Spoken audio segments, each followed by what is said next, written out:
네 번째 아내를 향한 하나님의 부르심에 대한 이야기들 함께 여러분이랑 나눠보도록 하겠습니다. 우리가 하나님의 영광을 위해서 그분의 목적대로 어떤 아내로 살아가야 할지 성경이 말하는 아내의 역할에 대한 이야기인데요. 우리가 어떤 물건을 제대로 사용하려면 만든 사람이 어떤 의도로 그것을 만들었는지 반드시 살펴봐야 되잖아요. 여자를 만드신 창세기 2장으로 안 갈 수 없죠. 창세기 2장 18절에 보면 하나님이 여자를 만드신 목적이 나옵니다. 아까 첫 번째 시간에 여러분이 함께 같이 한번 살펴보셨던 것처럼 하나님은 여자를 돕는 자로 지으셨어요. 창세기 2장 18절 말씀에 여호와 하나님이 이르시되 사람이 혼자 사는 것이 좋지 아니하니 내가 그를 위하여 돕는 배필을 지으리라 하시니라.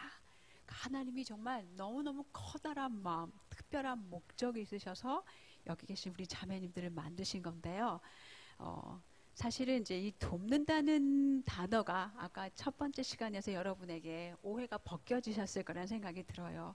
하나님이 우리를 돕는 자, 이때 사용하는 에제르라는 단어를 여기 돕는 여자, 돕는 배필이라고 이야기할 때 그때도 동일하게 사용했는데요. 그래서 이제 우리는 돕는다는 일이 결코 낫거나 하찮은 일이 아니구나라는 걸 이제 여러분 마음속에 생각하셨으리라 생각합니다. 배필이라는 말은요, 히브리어로 네게드라는 단어를 사용해요. 네게드는 마주보고 있는 자, 동등한 자, 적합한 자란 뜻이에요. 그러니까 하나님이 남자를 혼자 두지 않으시고 그분이랑 동등한, 그분한테 딱 맞는 적합한 자를 세워주셨다는 거예요. 그래서 하나님이 우리 여기 있는 모든 아내들을 남편이 더 거룩하고 경건한 하나님의 아들이 되도록 하나님이 원하시는 남편과 아버지의 모습으로 한 남자로 가정과 교회, 삶의 현장에서 하나님의 목적을 이루면서 하나님께 영광을 돌릴 수 있도록 그분의 돕는 자로 딱 하나밖에 없는 여자, 돕는 자로 만드셨다는 거예요. 제가 얼마 전에 남편이랑 산책을 하면서요, 남편한테 얘기했어요. 제가 자주 묵상하는 건데요, 진짜 자주 묵상하는 거예요. 세상에 남자가 얼마나 많아요? 너무 많잖아요. 근데 왜 딱 저 남자가 내 남자일까? 너무 놀랍지 않으세요? 한번 여러분 옆에 형제님을 한번 쳐다보세요. 왜 이 남자가 내 남자일까? 그러면서 제가 자매님들의 반응이 있는데 어떤 분이 그러세요. 그런데 왜 하나님이 나에게 극상품 포도를 안 주시고 들포도를 주셨나? 이렇게 말씀하시는 분들이 가끔 있어요. 여러분, 그분이 극상품이에요. 한번 생각해 보세요. 예전에 여러분이 왜 그분이랑 결혼하셨어요? 솔직하게 얘기해서 극상품이었기 때문에 결혼한 거 아니세요? 맞죠? 야, 이 남자야 바로. 이 생각 때문에 결혼하신 거잖아요. 여전히 그분은 극상품이에요. 그런데 이 극상품인 우리 남편들을 우리가 어떻게 돕는 배필의 역할을 잘할 수 있을까? 이거 자꾸 묵상하면요, 진짜 더 극상품으로 보여요. 전 자주 묵상해요. 너무 놀라워. 이만한 남자 중에 어쩜 저 남자가 내 남자일까? 너무 놀랍다. 그래서 너무 감사하다. 저를 위한 맞춤형이니까, 제가 하나님 닮도록 예수님을 더 사랑할 수 있도록 맞춤형 제작이니까 최고의 남자인 거죠. 그래서 이 최고의 남자를 더 최고의 남자로 하나님의 목적에 부합하도록 하는 우리 역할은 뭘까? 디도서 2장, 에베소서 5장에 보면 그 말씀에 대해서 나와 있어요. 시간이 별로 저한테 많이 주어지지 않았기 때문에 디도서 2장 여러분 드린 아웃라인에 있는데요. 디도서 2장 그리고 에베소서 5장에 보면 아내가 남편을 도와야 하는 세 가지 역할이 나오는데요. 첫 번째는 돕는 배필로서 남편을 사랑해야 되고요. 그리고 남편에게 복종하고 남편을 존경하라, 이렇게 이야기하고 있어요. 하나님께서 남편들에게 조금 전 시간에 여러분이 아마 기억나는 네 가지 단어, 맡기신 일들, 남편들에게 주신 사명들 여러분이 아마 살펴보셨을 거예요. 인도, 보호, 공급, 사랑이에요. 그러면 자매들에게 주신 단어도 있는데요. 우리 이제 세 가지죠. 복종, 존경, 그리고 사랑이에요. 이 세 가지 이야기를 여러분이랑 이제 하나씩 얘기해 보려고 하는데요. 사실 특별히 복종하고 존경은 여전히 21세기에 사는 이 하나님의 딸들에게 부딪힘이 있죠. 저도 처음에 들을 때 그랬어. 굉장한 부딪힘이 있었어요. 이게 뭔 말이야? 소화가 안 되더라고요. 정말 속이 불편했었어요. 그런데 시간이 흘러서 이게 소화가 되는 게 얼마나 감사한지 여러분도 아마 그런 역사가 있지 않을까? 여러분의 삶에도 이런 생각이 드는데요. 하나님이 온 세상을 창조하실 때 혼돈 속에 질서를 만드셨잖아요. 그런데 이 땅에서도 하나님이 우리 삶을, 우리를 위해서 질서를 하나 만드셨거든요. 그 질서가 권위라는 질서예요. 그 권위는 하나님이 우리를 위해서 만드셨어요. 이 세상의 질서의 반대말은요, 무질서죠. 그러면 무질서가 가져온 건 뭘까요? 혼란입니다. 우리가 성경적인 관점으로 여자의 역할들을 이해하게 되고 실천하잖아요. 그러면 여러분이 반드시 갖게 되시는 열매가 있어요. 야, 이게 우리를 고통스럽게 하는 게 아니구나. 우리를 정말 자유롭게 하는구나. 결혼의 기쁨을 누리게 하는 거구나.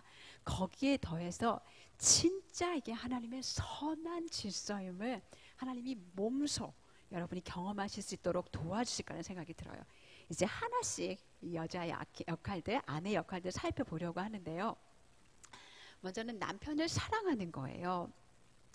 디도서 2장 4절에 보면 젊은 여자들이, 아니면 거꾸로 늙은 여자들이 젊은 여자들을 훈련하고 가르쳐야 될 7가지 커리큘럼이 나오는데요. 그 중에 하나가 남편을 사랑하라는 거예요. 그런데 바울이 디도에게 이 편지를 적어주시면서 이 남편 사랑하기의 단어를 헬라어로 필레오라는 단어를 사용하세요. 왜 필레오라는 단어를 사용할까? 이 필레오의 사랑은요, 절친한 친구들끼리의 사랑이에요. 아주 다정하고 열정이 넘치는 친밀한 관계적인 사랑이에요. 그런데 왜 자매들에게 남편을 사랑하라고 하시면서 필레오라는 얘기를 했냐면, 일반적으로 우리 아내들은요, 남편에게 애정과 존중이 이렇게 많지 않더라도 빨래는 해주고요, 적어도 밥은 차려주거든요. 밥은 해주려고 하거든요. 그래서 바울이 그걸 알았던 것 같아요. 여자들이 희생적인 사랑에는 능한데, 그런데 애정과 열정, 존경을 기반으로 한 필레오의 사랑에 약한 경향이 있기 때문에 늙은 여자들에게 젊은 여자들을 가르치라고 이야기를 하신 거죠. 근데 우리는 이런 의문이 들어요. 그런데요, 우리 남편이 나를 너무 힘들게 해요. 돈만 갖다 주고요, 자기 일에만 몰두하고 아내도 아이들도 돌보지를 않아요. 말과 행동이 너무나 거칠어요. 제가 뭘 하는지, 어떤 고민이 있는지 무관심해요. 심지어 음란물도 봐요. 그런데 이렇게 힘든 남편도 하나님은 필레오로 정말 다정하게 존중하면서 열정적으로 사랑하기를 기대하시는 건가요? 성경은요, 남편을 사랑할 때 요런 남자만 사랑해, 이렇게 이야기하지 않으신다는 거예요. 남편의 어떤 모습에도 상관없이 다정하게 애정을 가지고 최선을 다해서 사랑하라고 하시거든요. 근데 이게 어떻게 가능하냐는 말이죠. 그래서 이 모든 상황은 우리를 십자가로 인도합니다. 첫 번째로 아내가 돕는 베필러스 역할을 감당하려면 사랑하기부터 시작해야 하는데, 그 사랑을 우리 힘으로 감당할 수 없으니까 우리가 주님께로 받은 그 십자가의 사랑을 기억하지 않을 수 없게 되는 거죠. 여러분은 어떻게 하나님을 사랑하시게 되셨어요? 어떻게 이 자리까지 여기에 앉아 계세요? 하나님이 자격 없는 우리를 먼저 사랑하셨기 때문이죠. 말도 안 되는 우리를, 형편없는 우리를 말도 안 되는 사랑으로 사랑하셨기 때문에 이 자리에 앉아 계시는 거잖아요. 그런데 주님이 우리를, 이 말도 안 되는 사람들을 왜 사랑하셨을까요? 그분의 목적은 뭘까요? 우리에게 말도 안 되는 사랑을 보여주셔서 십자가의 그 놀라운 사랑과 은혜의 복음을 부어주셔서 우리로 하여금 그 사랑을, 말도 안 되는 그 사랑을 실천하게 하려는 마음이 하나님께 있으셨겠죠. 그래야 세상이 달라지니까. 그래야 우리가 남편을 하나님께로, 또 하나님의 사랑과 은혜대로, 또 남편에게 향하신 하나님의 목적을 이룰 수 있도록 하나님의 도구가 될 수 있으니까. 그래서 필레오의 사랑의 시작은요, 결국은 복음이에요. 우리가 하나님께로 가야 돼요. 십자가의 사랑 앞으로 나아가야 돼요. 그래서 주님께 주님께 받은 그 사랑을 기억하게 해달라고 기도해야 되고, 그 사랑을 남편에게 흘려보낼 수 있도록 도와달라고 기도하는 것부터 남편을 사랑하는 게 시작되지 않나라는 생각이 들어요. 그러면 주님께서 우리 기도를 들으시고 어려운 상황 속에서도 주님이 내게 그러셨던 것처럼 온유하고 따뜻하고 애정어린 사랑으로 남편을 사랑할 수 있도록 필레오의 사랑을 우리에게 부어주실 거예요. 두 번째로 우리가 남편을 사랑하기 위해서는요, 꼭 기억해야 하시는 것이 내가 죄인이랑 결혼했다는 걸 기억하셔야 한다는 거예요. 왜 우리가 죄인이랑 결혼했을까요? 세상에 죄인밖에 없으니까. 거기에 나도 포함되니까. 우리는요, 진짜 결혼하기 전에는 눈에 콩깍지가 다 씌어요. 그래서 우리 남편들의 약점이 하나도 보이지 않죠. 그런데 결혼하고 나면요, 정말 신기해요. 수많은 약점들이 엄청나게 보여요. 그런데 그 남자에게만 그렇게 보이는 게 저만 그런 게 아니라 그 남자에게도 저의 약점이 엄청나게 보이겠죠. 부부가 둘 다 죄인이고, 그리고 부부가 둘 다 죄인이라는 이야기는요, 다른 말로 하면 부부는 둘 다 은혜가 필요한 존재라는 거예요. 그래서 주님이 십자가를 지셨잖아요.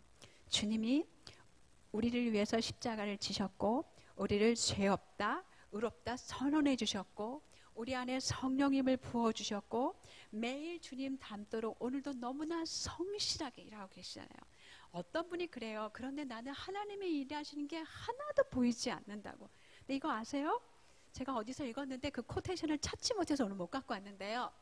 우리 눈에 하나님이 일하고 계시는 증거가 하나도 보이지 않아도 하나님은 이미 1000만 가지 일을 하고 계시다는 거예요. 1000만 가지 일을 하고 계세요. 우리 눈에 보이지 않아도, 남편의 변화가, 아내의 변화가 하나도 보이지 않아도 우리를 향한 하나님의 사랑은 여전하고, 그분의 사랑이 변함이 없기 때문에 그분이 우리를 위해 하고 계신 일은 1000만 가지 일이라는 거예요. 계속해서 하나님이 우리를 위해 일하고 계세요. 그래서 주님이 우리가 하루아침에 달라지지 않는 죄인들임을, 먼지임을 알고 계시기 때문에 오늘도 인내하시고, 그리고 우리에게 변함없는 한량없는 긍휼과 자비를 베풀고 계세요. 그러면 주님이 죄인인 우리를 그렇게 대하고 계신다면 우리도 죄인인 서로에게, 죄인은 뭐가 필요하다고요? 은혜가 필요해요. 그럼 우리가 죄인인 서로에게 은혜를 매일 베풀 줄 아는 사람이 돼야 한다는 거죠. 세 번째로요, 우리가 계속해서 이 필레오의 사랑을 잘하게 하려면요, 우리도 죄인이니까 때때로 우리 마음이 냉랭해질 때가 있어요. 남편을 향해서. 그럴 때는요, 항상 다른 데서 원인을 찾지 말고, 우리가 죄인이니까 뭔가 탓할 것을 찾는 게 우리 성향이거든요. 우리 경향이거든요. 그럴 때 다른 곳에서 원인을 찾지 말고 항상 우리 마음을 먼저 점검해 보셔야 돼요. 잠언 4장 23절 말씀에 보면 이런 말씀이 있어요. 무릇 모든 지킬 만한 것 중에 더욱 내 마음을 지키라. 생명의 근원이 이에서 남이니라. 아내들은요, 사실 남편과 사소한 갈등이 생기잖아요. 잠을 잘 못 자요. 밤새 뒤척이세요. 우리는 뇌가 다 연결되어 있거든요. 끊어 있는 데가 없고 비어 있는 곳이 없어요. 그래서 밤새 소설을 쓰죠. 그러다가 한참 쓰다 보면 새벽쯤에 되잖아요. 거의 모든 여자의 머릿속에 이혼 도장이 찍혀 있어요. 마음이 아주 복잡하고 불편해지죠. 그런데 그럴 때요, 저는 항상 제 마음이 불편하잖아요. 그럼 꼭 성령님, 제가 뭘 잘못했을까요? 라고 물어보는 습관이 생겼어요. 하나님의 은혜로 최근에. 항상 불편하면, 편안하지 않으면, 뭔가 불편한 마음이 있으면 이건 뭘까요, 주님? 제가 뭘 잘못했을까요? 성령이 우리 안에 하시는 일이에요. 뭔가 불편하게 하세요. 우리를 생각해 보게 하시는 거죠. 그래서 우리가 해야 되는 일은 소설 쓰기를 멈추고 종이를 하나 갖다 놓고 복잡해진 내 마음을 적어보는 거예요. 왜 이렇게 내 마음이 힘들까? 지금 내 안에 어떤 죄가 있을까? 어떤 두려움과 염려가 있을까? 남편을 향해서 어떤 쓴마음이 있는 거지? 내가 어떤 의를 주장하고 있지? 또 가끔 우리가 너무 잘하는 거, 우리가 이게 조금 촉이 빠르잖아요. 모든 여자들이 남편에게 직접 묻지 않고 추측하고 판단하고 있는 건 없나? 심플 저지먼트. 혹시 그런 게 없나? 지금 내가 내 마음속에 있는 섬기고 있는 우상은 뭐지? 내가 인정의 우상을 섬기고 있나? 이런 마음의 상태를 적어보잖아요. 그럼 정신이 번쩍 들어요. 보여요. 저의 마음에는 온갖 우상들이 보여. 그러면 상대방의 잘못은 다 던져놓고 제가 하나님 앞에 반응해야 되니까 제 잘못을 가지고 그것부터 용서를 구하는 것에서부터 시작해야 될 거예요. 남편에게 용서를 구하고 그렇게 하면 하나님의 은혜로 마음을 지키고 남편과의 사랑도 이 필레오의 사랑도 다시 회복할 수 있어요. 이게 남편을 사랑해서 자라가는 길이고요. 두 번째는 복종에 대한 이야기입니다. 성경에서요, 아내의 역할을 이야기할 때 절대로 빼어놓지 않는 게 바로 이 복종이에요. 신약 성경에서 모든 본문에 아내의 역할을 이야기할 때 반드시 복종의 이야기를 하거든요. 그런데 남편의 권위에 대한 복종만큼 자매님들의 마음을 불편하게 하는 게 없죠. 이건 진짜 시대와 문화에 뒤떨어지는 이야기라고 생각할 수도 있어요. 그런데 그렇게 된 이유는 우리가 성경이 말하는 복종의 의미에 대해서 성경적인 가르침에 대해서 오해하고 있기 때문이에요. 어떤 오해일까? 복종은요, 열등해서 하는 게 아니에요. 복종은 굴종이 아니에요. 예수님이 하나님께 복종하시죠. 그런데 예수님이 하나님께 복종하신다고 해서 예수님이 열등한 게 아니죠. 아까 삼위의 하나님은 동등하다는 이야기 여러분이 앞 시간에서 공부를 하셨어요. 그래서 하나님이 남편에게 복종하라고 하신 것은 남편이 우월해서 하라고 하신 게 아니죠. 세상에서는 하나님이 창조하신 질서가 있고 위계 질서가 있는데요. 베드로도 주를 위해서 모든 인간의 제도에 순종하라고 말씀하세요. 국가도 사회도 가정에도 누군가는 인도하셔야 돼요. 그리고 누군가는 인도하는 것을 지지하고 돕고 따라가야 해요. 가정 안에서 하나님은 남편에게 인도하는 일을 맡기셨고 그리고 아내에게는 돕는 역할을 맡기셨어요. 그걸 다른 말로 이야기하면 복종이란 거죠. 복종은 약함을 이야기하지 않아요. 아내의 복종은요, 아이들에게 복종하라라고 이야기할 때 오베이라는 말을 쓰잖아요. 그런데 아내의 복종은요, 헬라어로 후포타스라는 단어를 사용해요. 이 단어는요, 어떤 뜻이냐면 자발적으로 어떤 권위 아래 서는 것을 의미해요. 복종은요, 사실 속사람이 강해하실 수 있어요. 의지적으로 남편의 권위 아래 들어가야 하거든요. 남편에게 자발적으로 복종하는 것은요, 우리 가정의 머리가 남편입니다라는 것을 받아들이는 거예요. 이거는 그냥 우리가 단순히 남편에게 복종하는 것이 아니라 남편을 가정의 머리로 세우신 분이 누군가요? 하나님이죠. 그래서 이것을 받아들이는 것은 하나님의 명령을 받아들이는 거예요. 모든 여자들은요, 아까 너가 남편을 원하지만 죄성인 어떤 마음을 가지고 남편을 자기 마음대로 컨트롤하려고 하겠지만, 그런데 이런 우리의 본성을 부인하고, 주님께서 제자가 되려면 어떻게 하라고 말씀하셨냐면 자기를 부인하고 내가 원하고 바라는 대로 하려는 마음을 부인하고 그 다음에 자기 십자가를 지고, 여기서의 자기 십자가는 뭘까요? 하나님이 내게 주신 나의 역할, 나의 자리, 남편에게 복종하는 자리를 받아들이고 나를 따르라 그랬어요. 그럼 하나님의 이 말씀에 순종하면서 따르는 것이 주님의 제자가 되는 길이라는 거죠. 사실은 남편도 마찬가지예요. 남편도 그리스도의 제자로서 예수님을 따르시려면 마음대로 다스리고 싶은 자기의 마음을 내려놓고, 남편들에게 하나님이 주신 것이 있죠. 조금 전에 이야기하실 때 마음대로 다스리라고 하신 것이 아니라 그 남편에게도 십자가를 주셨어요.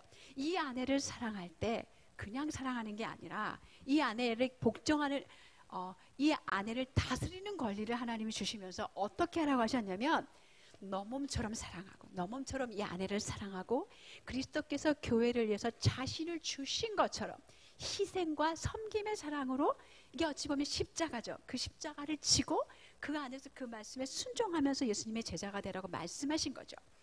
그래서 복종은요, 남편이 독재자가 되어도 된다는 이야기가 아니죠.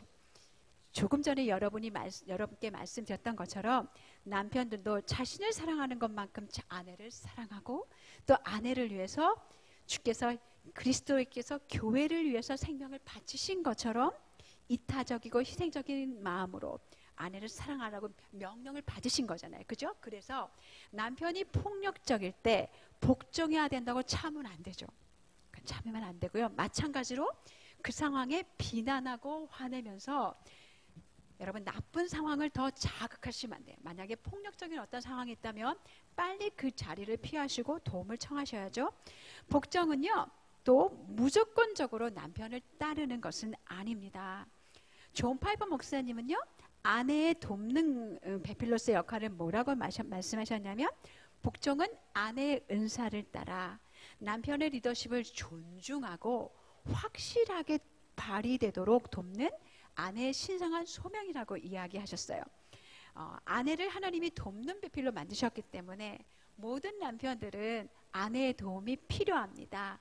아내의 통찰력과 지혜가 필요해요. 아무 말도 하지 않고 무조건적으로 남편을 따라가려면요, 아내가 필요 없죠. 돕는 배필이 필요 없어요. 그런데 우리가 무언가 남편에게 돕는 역할을 감당하려고 할 때 어필하는 태도는 굉장히 중요합니다. 이 어필할 때 정죄하는 태도가 아니라 겸손하게 자비롭게 여러분의 마음을 밝히고 충분히 이야기를 하고, 혹시 서로의 의견이 반대가 된다고 하면 정말 중요한 결정은 우리 이거 한번 목사님께 한번 같이 여쭤봐요. 우리 믿음의 좋은 신앙의 선배들이 있는데 그 선배들에게 한번 여쭤보고 나서 여보 결정하면 어떨까요? 라고 물어보시고, 그럼에도 불구하고 마지막에 최종의 결정은 남편이 내리셔야 되고, 그 남편이 결정을 내리시면 우리는 그 결정을 따라가야 한다는 거예요. 그리고 그 결과에 대해서 누구한테 맡겨야 될까요? 하나님께 맡겨야 한다는 거죠. 성경은요, 복종하는 여자를 나약한 여자라고 이야기하지 않습니다. 오히려 복종한 여자를 현숙한 여자, 하나님을 아는 여자, 하나님을 경외하는 여자라고 말해요. 이런 아내는요, 정말 하나님이 아내에게 맡기신 거룩한 임무를 감당하면서 하나님께 영광을 돌려요. 문제는 뭐냐면요, 복종이 쉽지 않아요. 왜 복종이 쉽지 않을까요? 복종이 어려운 이유는요, 가장 큰 이유는 두려움 때문이에요. 남편이 내린 결정을 내렸는데요, 이 결정이 우리 가정을 어려운 상황으로 끌고 가기 뻔해요. 그런데 그걸 따르려니까 얼마나 힘들어요. 그래서 베드로는 뭐라고 말씀하셨냐면, 복종의 힘이 하나님께 소망을 두는 것에 달려있다고 이야기하세요. 베드로전서 3장 5절 말씀에 보면, 하나님께 소망을 두었던 거룩한 여성들이 남편에게 순종함으로 자기를 단장했다는 말씀이 나와요. 그러면 이 여인들은요, 대체 어떤 하나님께 소망을 둔 걸까요? 하나님은요, 우리를 영원한 죄의 저주에서 구원하시기 위해서 십자가를 지셨잖아요. 그래서 그렇게까지 우리를 사랑하시면서 오늘도 우리의 모든 삶에서 그분의 선과 우리의 유익을 위해서 일하고 계신 하나님이잖아요. 하나님의 성품, 그분의 선하심, 그분의 신실하심을 아는 여자라면 그분께 소망을 두고 하나님을 신뢰함으로 남편에게 복종할 수 있다는 거죠. 이 세상에 완벽한 아내도 없고 완벽한 남편도 없습니다. 그래서 남편에게 돕는 배필이 필요한 거죠. 사실 여기 있는 모든 아내들에게, 특별히 남편들 곁에 아내가 있다는 것은 너무나 놀라운 하나님의 은혜의 증거예요. 그런데도 아내들이 아내들이 기억하셔야 될 것은요, 남편을 도우려고 하지만 남편을 바꾸려고 하지 않도록 조심하셔야 됩니다. 우리에겐 남편을 바꿀 수 있는 힘이 없어요. 모든 변화는 하나님만 하실 수 있는 거예요. 남편과 아내는 둘 다 죄인이고 우리 모두는 복음이 필요하고 둘 다 연약하기 때문에 두 사람이 변화하는 데는 둘 다 서로 인내하는 과정이 필요합니다. 천천히 더디게 변해요. 그런데 정말 감사한 것은 하나님이 계세요.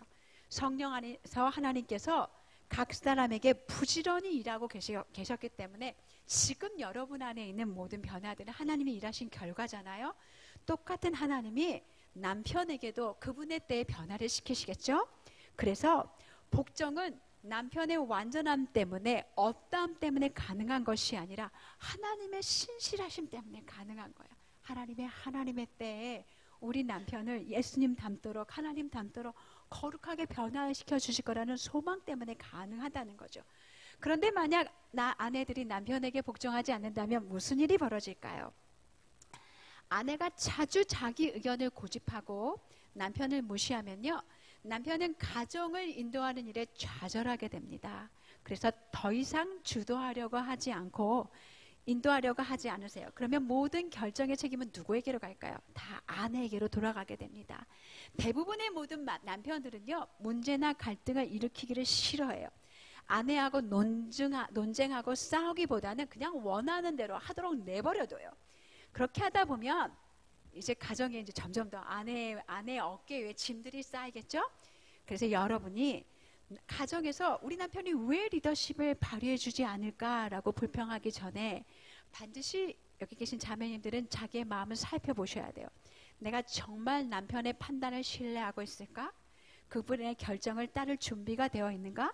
물론 남편이 리더십을 발휘하고 있지 않는 것이 아내의 잘못은 아니에요. 그럼에도 불구하고 우리가 이런 질문을 던지면서 자기 스스로를 살펴보는 것은 굉장히 중요합니다. 이것은 우리의 몫이에요. 그러면 하나님을 신뢰함으로 우리가 남편에게 복종하면 여러분 무슨 일이 일어나는지 아세요? 복종은요, 믿지 않는 남편을 회심시킵니다. 베드로전서 3장 1절 말씀에 보면요, 아내의 선한 행위를 보고 이 선한 행위가 아내가 하나님을 신뢰하고 하나님을 경외하는 것에서부터 오는 걸 아는 남편들은 시간이 지나면서 알죠. 자기가 제대로 하지 않았는데도 계속해서 아내가 자기에게 선한 행위를 하는 걸 보면요, 궁금해지겠죠. 대체 이게 어디서 온 거야? 어떻게 이 여자가 이럴 수 있지? 다른 아내들이랑 틀린데? 이런 걸 알게 되면서요, 아, 이게 하나님께로부터 온 거구나. 우리 아내가 하나님을 경외하는 거로부터 온 거구나 라고 생각을 하면서 하나님께 대한 어떤 마음들의 열린 마음들을 갖게 하는 거죠. 그래서 복종은요, 믿지 않는 남편에게 하나님이 얼마나 선한 분이신지 보여주는 통로가 됩니다. 그리고 마찬가지로 아까 우리 강문희 형제님이 증언하신 것처럼 믿는 남편들에겐요, 더 리더십을 잘 발휘하도록 돕는 환경을 조성합니다. 실제로 제 주변에 있는 자매님들, 우리 주님의 은혜 교회에 있는 자매님들이 많이 이렇게 고백하세요. 남편에게 복종하며 기다렸더니 남편이 자연스럽게 가정을 인도하기 시작했어요. 덕분에 우리 집에 질서가 생겼고요, 우리 집이 더 행복해졌어요. 그리고 남편과의 관계도 더 좋아졌어요. 우리가 남편을 직접적으로 변화시킬 수는 없어요. 그런데 변화의 도구가 되어질 수 있어요. 잔소리보다 복종이 남편의 변화에 훨씬 더 좋은 영향력을 끼칩니다. 또 복종은요, 아내들의 아름다움이 자라게 해요. 베드로전서 3장 5절의 말씀에 보면 전에 하나님께 소망을 두었던 거룩한 부녀들이 이와 같이 자기 남편에게 순종함으로 자기를 단장했다고 이야기해요. 여자들은 아름다움에 관심이 많죠. 문화는 보이는 것으로 아름다운 여자라고 이야기합니다. 그런데 보이는 것으로 아름다운 여자는요, 그런 속담도 있잖아요. 얼마 가지 못해요. 얼마 가지 못하는데 성경이 말하기를 우리가 스스로 복종하는 것을 잘하게 하면 아름다운 여자가 될 수 있다고 이야기하세요. 우리가 하나님을 신뢰하면서 복종하는 영을 잘하잖아요. 그러면 고요하고 안정된 심정을 가진 여자가 될 수 있어요. 그러면 그 모습이 남편에게 너무너무 매력적으로 보여요. 그리고 다른 사람들에게도 주목하게 될 거예요.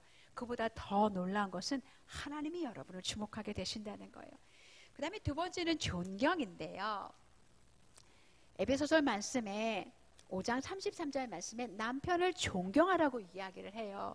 남편을 존경하라 할 때 사용했던 이 헬라어는요, 포베오라는 단어를 사용하는데요, 경외하다, 두려워하다, 누군가를 특별하게 대하다라는 그런 뜻을 가지고 있어요.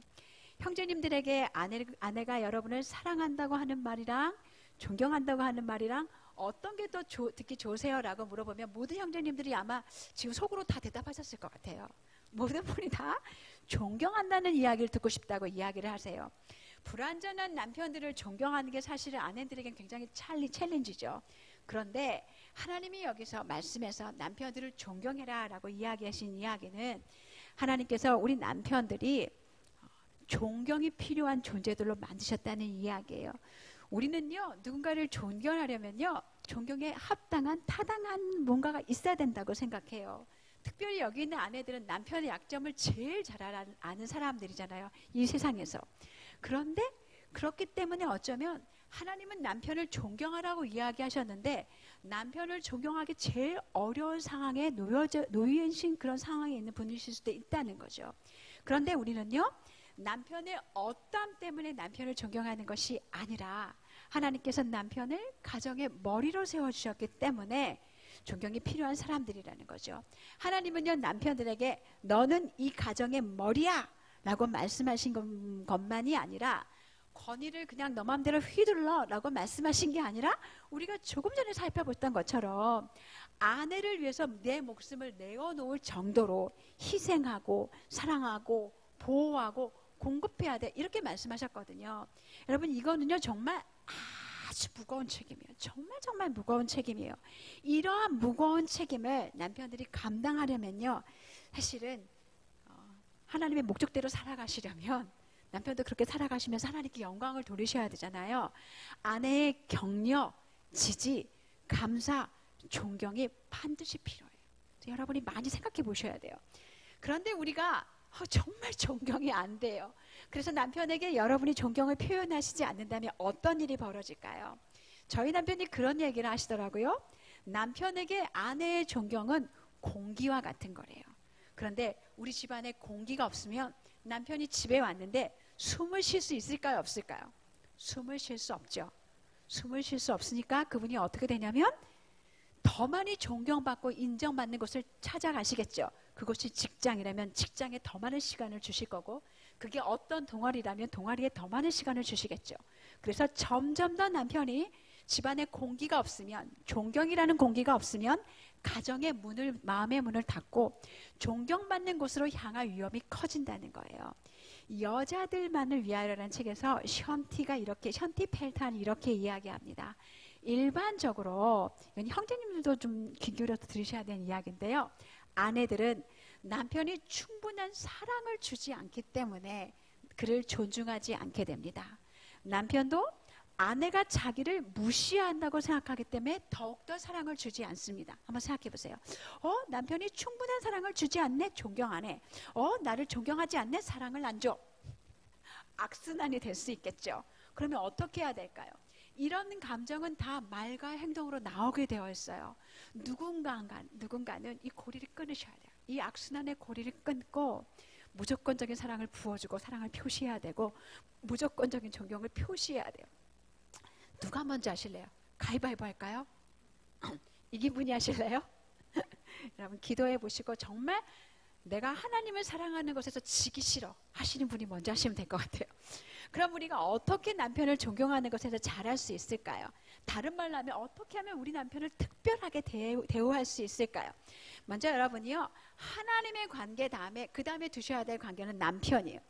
그런데 아내들이 모두 다 자녀를 낳으면 우리의 우선순위는 하나님 다음에 자녀가 될 확률이 굉장히 높죠. 여러분, 기억하셔야 돼요. 하나님이 우리를 엄마가 아니라 돕는 배필로 먼저 창조하셨다는 걸 기억하셔야 돼요. 우리의 목적은 돕는 배필이 먼저예요. 엄마가 자녀에게 줄 수 있는 최고의 선물은요, 그 아이들의 아빠를 사랑하는 거예요. 그 아빠를 사랑하는 것, 두 분의 그 사랑하는 관계, 최고의 관계를 보여주시는 것이 사실은 우리 아이들에게 최고의 안정감과 사랑, 기쁨을 누릴 수 있도록 선물을 주시는 거예요. 그래서 기억하세요. 하나님 다음에 자녀가 아니라 자녀는 저리 이렇게 밀어치시고, 그 아이들도 사랑하고 소중히 여겨야겠지만 남편과의 사랑이 먼저예요. 그러면 그 사랑이 반드시 자녀에게로 가게 되어 있어요. 두 번째는요, 남편의 말에 귀를 기울여 주세요. 그분이 뭔가 부탁하거나 여러분에게 요구하는 상황이 있다면 그것을 잘 귀 기울여 들어주시고 그걸 도와주시면 남편분이 여러분에게 존중받고 있다는 걸 느끼실 수 있을 것 같아요. 세 번째로는요, 특별히 다른 사람 앞에서 여러분 남편을 존중하셔야 돼요. 우리 교회는 소그룹이 있거든요. 그 소그룹 시간에 정말 주의하셔야 돼요. 남편과 함께 의논되지 않는 이야기는 거기 꺼내면 남편이 굉장히 당황스러우실 수 있죠. 반드시 의논하시고 이야기 나누고, 다른 사람들과 함께 있을 때 남편들은 아내가 자기 편이 되어주기를 원해요.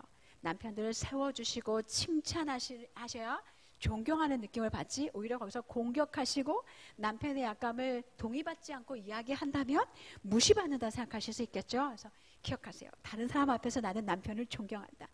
그 다음은 격려인데요. 아까 조금 전에 얘기를 조금 해주셨어요. 저는 정말 사이가 좋지 않은 부모님 가운데 살았어요. 그래서 결혼하면서 결심한 게 있어요. 나는 행복한 가정을 만들고야 말리라. 하나님께 도움을 구하면서. 그러면서 만난 책이 준비된 결혼, 준비된 배우자라는 저의 그 영적 시어머니, 그 시어머니에게서 이제 제가 그걸 배운 건데요. 갑자기 그분 이름 생각이 안 나는 린다 딜로우. 그분의 책을 통해서 격려가 굉장히 중요하다는 걸 알게 됐어요. 남편이 제가 3년 동안 자기한테 말도 안 하고 열심히 격려를 쏟아보았다고 얘기를 하셨는데, 그런데요, 처음 격려를 하려고 하니까요, 입이 떨어지질 않는 거예요. 깜짝 놀랐어요. 제 안에 격려의 근육이 요만큼도 없다는 걸 알게 된 거예요. 그래서 제가 한 게 뭐냐면 기도부터 한 거예요. 3가지 기도를 했어요. 주님, 매일매일 격려하는 것을 잊지 않게 해주세요. 주님, 격려할 영역을 보여주세요. 주님, 격려할 말을 가르쳐 주세요. 그래서 매일매일 격려하기 시작했어요. 3년이 지난 어느 날 저희 남편이 제가 의도적으로 그분을 격려하고 있다는 걸 알게 됐어요. 그 다음부터 부메랑이 날아오기 시작을 하더라고요. 3년 동안은 안 날아왔어요. 모르셨어요. 여러분은 몇 년이 될지 모르겠어요. 길밀한 자매는 3년이라 그랬는데 어떤 분은 5년일 수 있고 어떤 분은 7년일 수 있어요. 그런데 우리는 하나님 앞에 선한 일을 한 거잖아요. 부메랑이 날아왔는데요, 지금은 제가 살짝 역전 당한 것 같아요. 저분이 역전했다고 저한테 자꾸 이렇게 저를 스토킹을 하세요. 저는 하나님 나라 가서 물어봐야 된다, 이렇게 이야기하고 있어요. 재밌지 않아요? 이런 거 가지고 서로 경쟁하고 있으니까. 지혜로운 여인은요, 자기 집을 세워요. 그런데 미련한 여인은요, 자기 손으로 그 집을 헐어요. 그 집을 허는 게 뭔지 아세요? 남편을 헐뜯는 거예요. 남편을 깔아뭉개는 거예요. 남편을 무시하는 거예요. 우리 그런 여자는 되고 싶지 않잖아요. 세워줘야 돼. 우리가 우리 남편을 세울 수도 있고요, 우리가 우리 남편을 무너뜨릴 수도 있어요. 현대를 사랑하는 여성들은요, 이 고귀한 아내의 부르심을 배우기가 너무 쉽지 않은 문화 속에 살고 있어요. 그런데 우리는요, 십자가와 복음의 은혜로 변화된 그리스도인들이에요. 그리스도께서 세상을 이기셨고 그분의 영이 우리랑 함께 하시잖아요. 이 길이 쉽지 않아요. 이렇게 남편을 사랑하고 남편을 복종하고 남편을 존경하는 여인은요, 그리스도께서 우리 삶에 계시면서 우리를 변화시켰다는 예수 그리스도의 복음의 복음의 빛을 나타내는 사람들이에요. 여러분이 복음의 빛을 드러낼 수 있는 하나님의 딸들이 되기를 간절히 소망합니다. 감사합니다.